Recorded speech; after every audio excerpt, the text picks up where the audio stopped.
Yes, hello to you all out there in YouTube land. A warm welcome back to Classic Dirt Bike TV, where I do believe we are one of the more popular channels on YouTube with regards looking at these old school dirt bikes and classic scrambling. So again, thanks for your continued support, because I think our current subscriber total is about 20,500 subscribers. So we must be doing something right for you to keep coming back and looking at my content, which, as you know, is now entirely advert free, so you don't have to sit and look at any ads before any videos begin.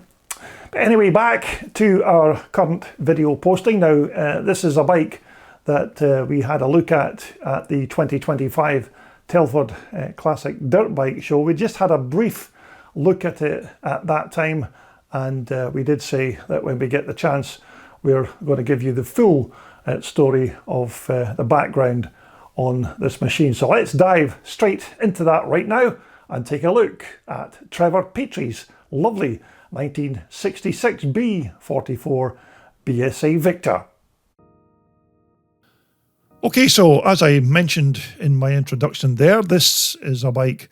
that I originally filmed at the Telford Classic Dirt Bike Show in 2025. And although we did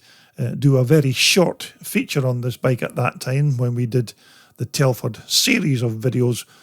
we didn't have the full story on just how this bike all came about. But thanks to the bike's owner, Trevor Petrie, he's managed to help out with a few more details and some nice pictures of its transformation. So what we'll do here is we'll take a look at the bike and try and tell you the story of its restoration, and then we'll take a look at the finished article while it was on display after its refurbishment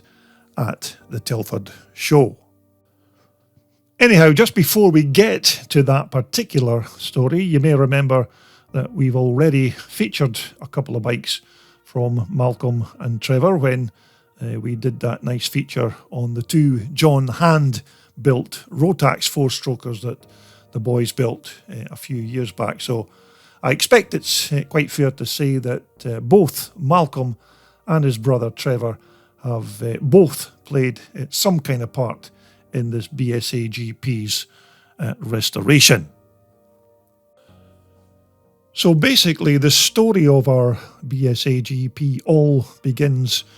back in January of 2024 when Trevor heard a whisper that a local family-run motorcycle shop in Essex was going to be closing down, and usually when those kind of announcements are made, then there's normally a few bargains to be had. So Trevor went along and he spied this old BSA B44 Victor, which at first glance appeared to be a 1966 model that looked like it had been parked up for the last 30 or 40 years. And Trevor said that it even had the vintage mud on the tyres from the last time that the bike was used. But anyhow, to cut a long story a little bit shorter, Trevor then asked if the bike was for sale, and before he knew it, a deal was soon done, and Trevor was the brand new owner of a classic BSA. Now, when both of the guys visited the bike shop, they never actually thought for a minute they'd buy something, never mind trying to work out how they're going to get a complete motorcycle home, because without having a van or a trailer, Trevor and Malcolm just simply dismantled the BSA and threw the parts into the back of their estate car and headed home. So these few pictures here are just some of the ones that Trevor snapped when the BSA was still parked inside the bike shop just prior to its purchase, so you can get a bit of an idea just what sort of condition the bike was in before the brothers got the spanners out and broke it up so that they could shoehorn all of the parts into the back of their estate car. Now, Trevor never actually told me what he paid for the bike on the day, and I'm guessing that it wouldn't have been cheap, because even an old rusticle of a BSA in this kind of condition is still worth decent money, especially if it still has the proper sequence of chassis and engine numbers and all of its original parts. But anyhow, most of the important bits and pieces do look intact, so Trevor and Malcolm had a very good starting point for this new restoration. Now, as soon as Trevor got the BSA back to Petrie HQ, a full inspection of all of the parts took place, beginning with the bike's chassis, which was surprisingly in quite good original condition considering its age, because I didn't think it had any cracks or damage to speak of. And after a quick rub down with some cleaner, the chrome finish was again in quite good condition. So this was an excellent start with the bike's refurbishment. So other than a very good clean and check over, Trevor just decided that the frame was all good, and he decided to leave everything as is to keep the originality of the bike. And to try and gain a little bit more background on the bike's history, Trevor contacted the BSA Owners Club asking for any information on the frame and the engine number that he supplied. And the reply from the BSA Owners Club was that the frame number, this one here that was stamped on the front of the headstock, is in a quite unusual place, and it appeared that at some point in the bike's manufacture this frame and its engine was pulled from the production line for reasons unknown, although the number sequence was certainly current, with it being a 1965 or 1966 chassis. And also, while Trevor was in the refurbishing process with the frame, he noticed that the rear shock mounts on the top had been relocated as well to enable them to be kind of angled in 1970s fashion. But Trevor knew that this wasn't right, and he then relocated them onto their original positions on the chassis, just as they were back in the 1960s. But as we move on to the B44 BSA engine, which, as with all kinds of these restorations, was completely stripped down, and any parts that didn't measure up were simply replaced with brand new parts. And to give the motor that brand new look, the barrel and the head were vapor blasted, and the alloy on the casings was also polished. And in these shots here, you can see both of those parts soon after that vapor blasting process, which, as you know, really makes a fantastic job of bringing this alloy back to almost as new condition. Now, one of the upgrades that Trevor did to the engine was to swap the battery ignition setup for a much more modern electronic spark system, which will hopefully be a little bit more reliable. But to get the engine up and running, Trevor had to scour the globe to find all of the parts that he needed to replace some of the 59-year-old worn components. So inquiries were made not only to some of the UK suppliers, but sources in the likes of Europe and the USA as well, in order to try and find all of the parts to finish the engine. But anyhow, once the engine was stripped and rebuilt with all the new parts and the engine casings polished to a mirror finish, and of course the head and barrel vapour blasted. What Trevor was left with was basically a brand new BSA B44 engine, and when Trevor came to starting it for the first time, he said it started second kick and sounded sweet as a nut. Although there was one little story that Trevor told me when he was rebuilding the engine, that when it came to the carburetor, Trevor had it cleaned meticulously and he left it to dry, balancing on the edge of his trash bin, although after returning a couple of days later, the carburetor was nowhere to be seen, and of course the bin was now completely empty, so he just assumed that the carburetor fell into the bin and was then lifted by the bin men and dumped in the trash. So a brand new Amal monoblock carburetor was then purchased. But as you can imagine, when this engine was removed from the chassis and then stripped and all the bits and pieces inspected, and Trevor trying to locate all of those replacement components from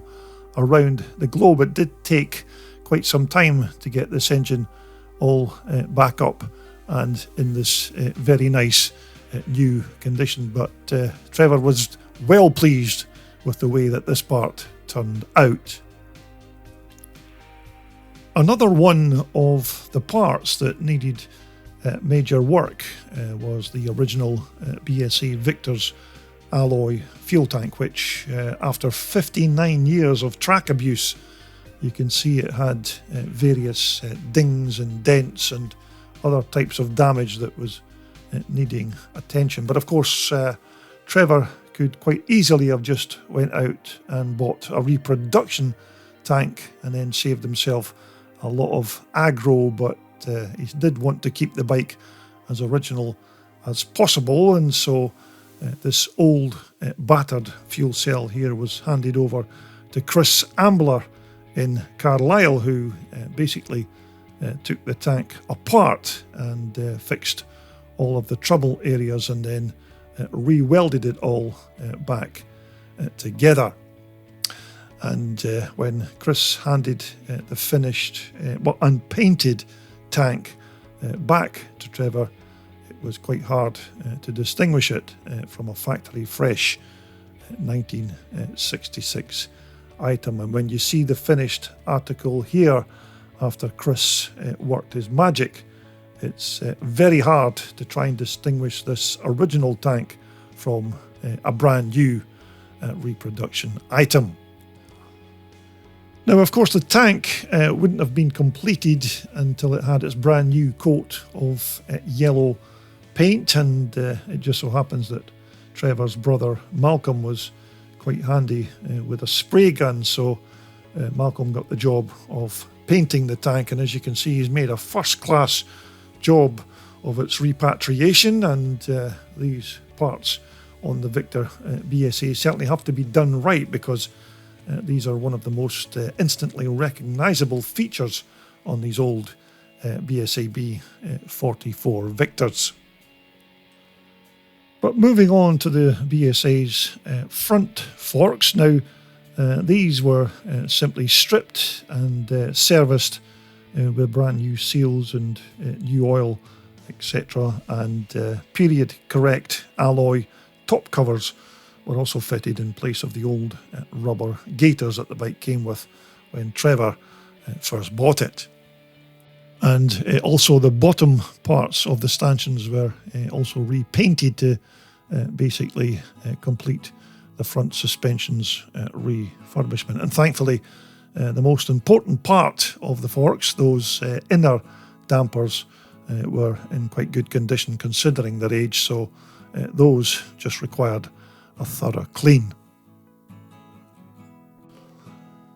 And while we're still here at the front end of the BSA, this front wheel had to undergo a brand new re-chroming process due to the rough original condition the 1966 chrome was in, and it was also treated to a brand new full re-spoke as well. But the crowning glory of this front wheel's refurbishment was that Trevor even managed to find an original 20-inch Dunlop Sports motocross tyre to complete that front end of the bike. And with regards the machine's rear wheel, it was just simply given a major clean and then reused. Now, furthermore, I'm sure you're already aware that in 1966, these old Victors made quite good use of the materials of the time. So things like steel and alloy and fiberglass were the materials of choice. And when it came to mudguards, some nice, light and shiny alloy was what was used on these bikes. And again, these alloy mudders are quite easily available nowadays, and of course are much better looking than those modern day plastic items. So Trevor replaced the incorrect plastic ones that came with the bike when he bought it for these proper alloy replacements. So moving on to the rear end of the bike, and as you can see, there were a pair of shocks bolted on to the rear when Trevor bought it, which were completely the wrong size and length for this bike, and I think they might even have been fixed onto this bike just to hold the back end of it up when it was sitting in the bike shop. But these shocks that Trevor has now put on the bike certainly look the right dampers, and they're in keeping with what would have been used on these 1960s scramblers, which I think were probably around maybe girdling units or something similar to that. But these shocks weren't much different from the ones that BSA fitted to their 1960s road bikes, so as you can imagine, it would have been quite a bumpy ride for those 1960s riders. And once more, you can see from this picture that the seat that was fitted to the bike wasn't the correct item for its year of manufacture, which this is also a dual seat, not a single one, which was the case in 1966. So this part here was just simply scrapped, and the proper single seat fitted that, more importantly, had that 4-inch gap between the front of the seat and the rear of the fuel tank, which again is exactly the dimensions that BSA laid down at the factory when these old Victors were manufactured. But as far as I'm aware, these side panels here were reused in the bike's refurbishment, and Trevor told me that several racing numbers were unearthed during their preparation for repainting. And as you can see, back in the day, it was quite common practice for riders just to simply paint or scribble their race numbers on the side panels, depending on what particular race event that they were attending. But if by any chance you do recognise these numbers, or even some of the parts on the original bike, then Trevor says just leave a comment in the appropriate section at the bottom of your video player, because Trevor's trying to build up a full picture on this bike's history. Now, Trevor never actually said just how long it took him to complete the full restoration of the bike from what was a scruffy but well-used vintage classic to this finished article here, sitting proudly on display at the Telford Classic Dirt Bike Show. But then again, if Trevor said he bought the bike in January 2024 and had it all completed and on show here at Telford 2025 in the February, then I suppose we can just assume that it's taken him just about 11 months to complete the job. And here we have the finished B44 motor that, as I said, was treated to a complete strip down and rebuild. And Trevor told me it was about 6 tubes of Solvol Autosol metal polish to get the Victor's engines parts all gleaming and looking at its absolute best for the Telford punters. And there you can see Trevor's even fitted a brand new Amal monoblock carburettor to replace the one that fell into the trash and got dumped.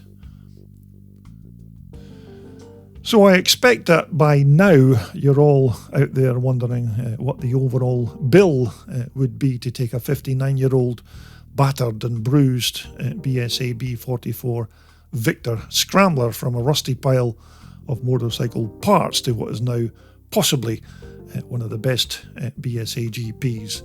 in the UK. Although Trevor fortunately did keep a tally of his costs, and with all of the brand new parts and restoration of the original items, the total cost of this restoration came to £6,000, which of course doesn't include the initial purchase price of the bike, and of course those long hours, days and weeks of work doing all that other stuff. Although I suppose if the restoration of old motorcycles is what you do, then if you were to count the cost of every single bike that you restore and the long hours of unpaid labour to do it, then maybe you'd maybe decide to look for a more rewarding pastime. But it's guys like Trevor and Malcolm who build bikes because it is what they do, and it's something that you could never explain to somebody who doesn't like motorcycles. It's simply taking something that's dead and buried and then giving it a brand new life. Although, personally speaking, I must say I'm very impressed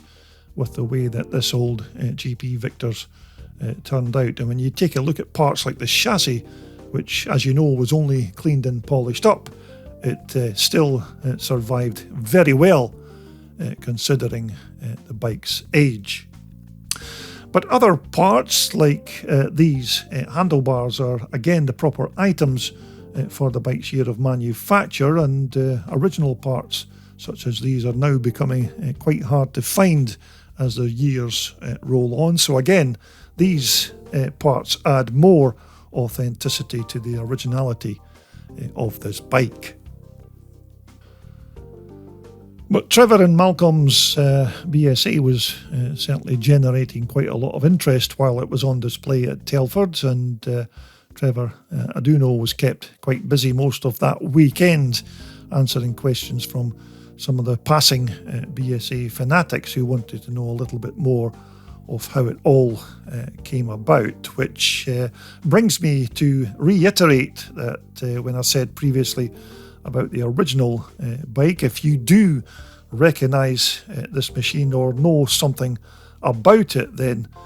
please leave a comment in the appropriate section of this YouTube player, because as I said, Trevor doesn't have a lot of history